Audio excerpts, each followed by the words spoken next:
নমস্কাৰ। এই মুহূৰ্তত আহি পৰিছে আজিৰ কেইবাটাও গুৰুত্বপূৰ্ণ খবৰ। আজি ২৬ অক্টোবৰ। অসমৰ বিভিন্ন প্ৰান্তৰ পৰা আহি পৰিছে কেইবাটাও গুৰুত্বপূৰ্ণ খবৰ। মুক্তিৰ পূৰ্বেই ধুমুহাৰ সৃষ্টি কৰিছে জুবিন গাৰ্গৰ শেষ ছবি ৰৈ ৰৈ বিনালে। ছবিখনৰ অগ্ৰিম টিকট মুকলি কৰাৰ লগে লগে মুহূৰ্ততে শেষ হ'ল প্ৰায় সকলো টিকট, যাৰ বাবে গুৱাহাটীত কেইবাটাও হলে পুৱা ৬ বজাৰ পৰাই আৰম্ভ কৰিছে দৰ্শনী।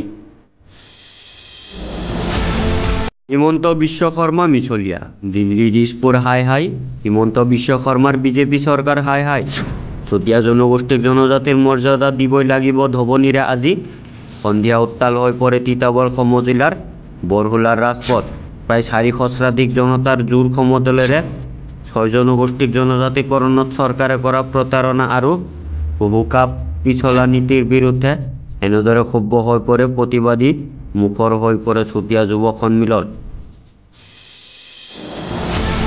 অসমীয়াৰ প্ৰাণৰো প্ৰাণ মহান শিল্পী হিয়াৰ আমঠু জুবিন গাৰ্গৰ অকাল বিয়োগত শোকস্তব্ধ তেজপুৰ আজি।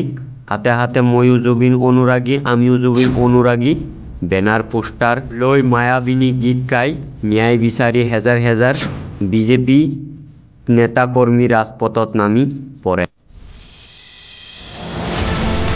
অসমৰ প্ৰথমখন জুবিন গাৰ্গ বিদ্যালয় শুভাৰম্ভ হ'ল নগাঁও জিলাৰ উৰিয়া গাঁৱত। ৰৈ ৰৈ বিনালে ট্ৰেইলাৰ মুকলিৰ পাছতেই উৰিয়া গাঁৱত ২৫ অক্টোবৰত মুকলি হ'ল জুবিন গাৰ্গ বিদ্যালয়।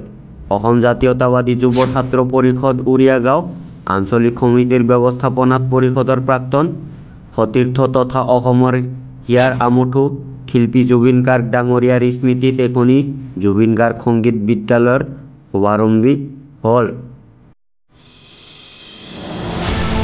কোকৰাঝাৰ ৰেলপথত বোমা বিস্ফোৰণৰ সৈতে জড়িত উগ্ৰবাদীৰ সন্ধানত নাদাংগুৰিত চলিছিল আৰক্ষীৰ অভিযান। এই অভিযানত ৰেলপথত বোমা বিস্ফোৰণৰ সৈতে জড়িত এপিল মুৰ্মুৰ ওৰফে ৰোহিত মুৰ্মুৰ মৃত্যু হয়। এই এনকাউণ্টাৰৰ সন্দৰ্ভত সংবাদমেল সম্বোধন কৰে কোকৰাঝাৰ আৰক্ষীয়ে। ৩গৰাকী আৰক্ষী বিষয়াৰ দ্বাৰা যৌন নিৰ্যাতনৰ বলি হৈ চৰম পথ বাছি লয় মহাৰাষ্ট্ৰৰ এগৰাকী চিকিৎসকে। পহৰি নিশা হাতৰ তলুৱাত টোকা লিখি যুৱতী চিকিৎসকগৰাকীয়ে চৰম পন্থা হাতত লয়। এই ঘটনাই মহাৰাষ্ট্ৰৰ ৰাজধানীত উত্তেজনাৰ সৃষ্টি কৰিছে। মৃত্যুৰ পূৰ্বে যুৱতী চিকিৎসকগৰাকীয়ে হাতত লিখিছিল, মোৰ মৃত্যুৰ বাবে আৰক্ষীৰ পৰিদৰ্শক গোপাল বৰানো দায়ী। তেওঁ মোক ৪বাৰ অপকৰ্ম কৰিছিল। বিগত ৫ মাহ ধৰি মোক শাৰীৰিক আৰু মানসিকভাৱে অত্যাচাৰ চলাইছিল। মহানায়ক জুবিন গাৰ্গৰ ন্যায়ৰ দাবীত এতিয়াও অটল হৈ আছে যুৱনায়কগৰাকীৰ পৰিয়াল। জুবিন গাৰ্গৰ ভগ্নী পামী বৰঠাকুৰে ন্যায় বিচাৰি সামাজিক মাধ্যমত পুনৰ দিছে পোষ্ট। জুবিন গাৰ্গৰ এটি পুৰণি ভিডিঅ' শ্বেয়াৰ কৰি আক্ষেপ ভৰা পোষ্ট লিখিছে পামীয়ে। তেওঁ লিখিছে এনেদৰে, নেলাগে আমাক ওলোটা পৃথিৱী, ঘূৰাই দিয়া আমাৰ মৰমৰ পৃথিৱী, পাৰিবানে? পোষ্টত পামী বৰঠাকুৰে লগতে উল্লেখ কৰিছে এনেদৰে, সত্য আৰু ন্যায়ৰ বাবে কোনো বিকল্প আমাক নালাগে।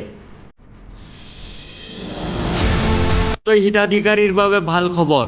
অৰুণোদয় হিতাধিকাৰীসকলে ফেব্ৰুৱাৰীৰ পৰা লাভ কৰিব আন এক সুবিধা।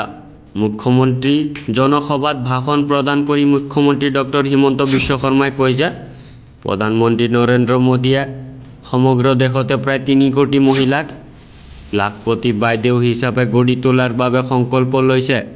অসমত প্ৰায় ৪ লাখ আত্মসহায়ক গোট আছে আৰু এই গোটসমূহৰ সদস্যৰ সংখ্যা প্ৰায় ৪০ লাখ বুলি উল্লেখ কৰি তেওঁ কয় যে প্ৰধানমন্ত্ৰীৰ সংকল্পক সাকাৰ ৰূপ দিয়াৰ লক্ষ্যৰে ৰাজ্য চৰকাৰে প্ৰচেষ্টা অব্যাহত ৰাখিছে।